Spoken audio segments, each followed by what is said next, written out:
January 28th, 2019. I'm grateful for another day. I'm grateful for my father. I'm grateful for the bird that sang outside my window when I asked for Bowie. He's here with me. Dear Kevin, when I first met you, I felt an instant yet unattainable attraction.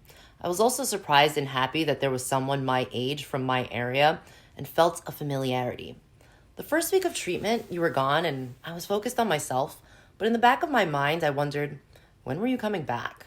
We spent that Friday together, and again, I felt a mutual attraction. This is where it all began. The text messages, flirtatious in nature. The first night we were going to meet, I didn't call you. And as I was walking home, I let you know that I didn't think it was a good idea.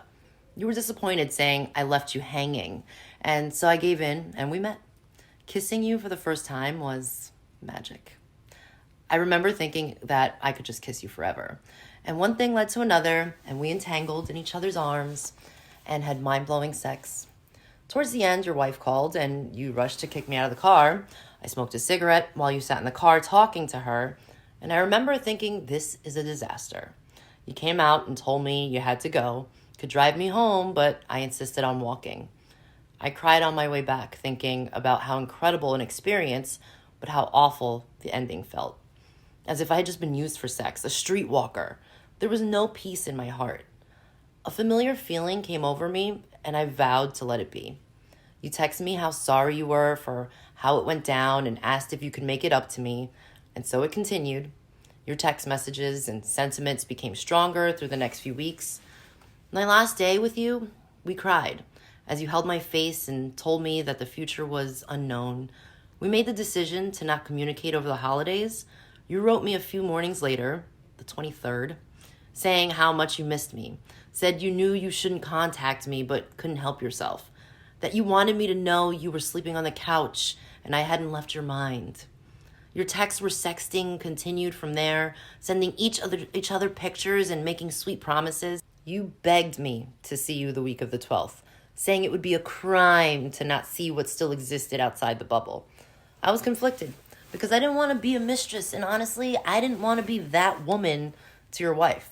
But I came back to Ocean Drive, conflicted, and needed to process.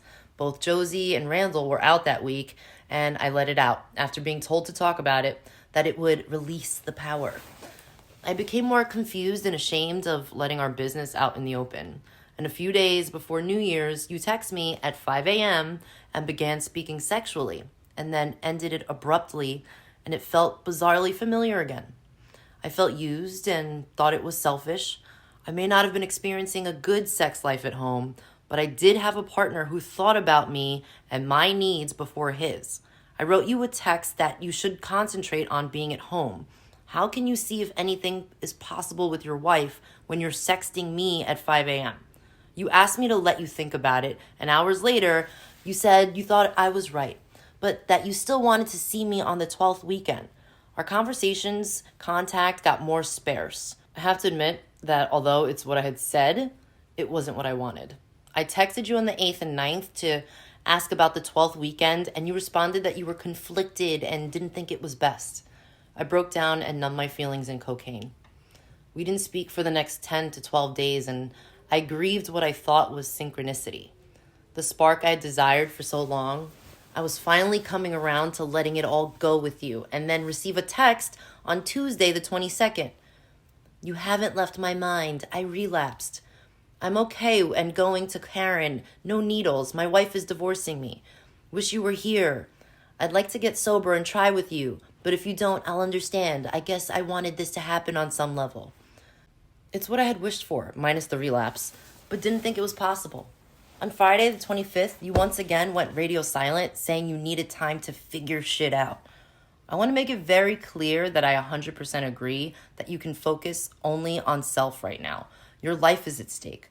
But for my health and sanity, what am I supposed to do with these emotions? The roller coaster. You telling me that you were on heroin and had just been kicked out of your own house while writing me those intense texts makes my stomach churn. Feeling used and innocent victim in your twisted, wicked games. So where do we go from here? I've been working on letting go, but I didn't want to resent you. I am here for sexual trauma and loss. Both you have healed and hurt. I have a part in all of this. This is my work. how I let myself get involved with unavailable men who can't give me what I need. Maybe this was a fantasy I created in my head. Maybe you too are like a drug, addicted to the feeling of being safe. Maybe by another, or the fact that the sex was incredible for the first time in a long time. Whatever it was, feelings were felt and remain unsettled. I think it's best we talk in person.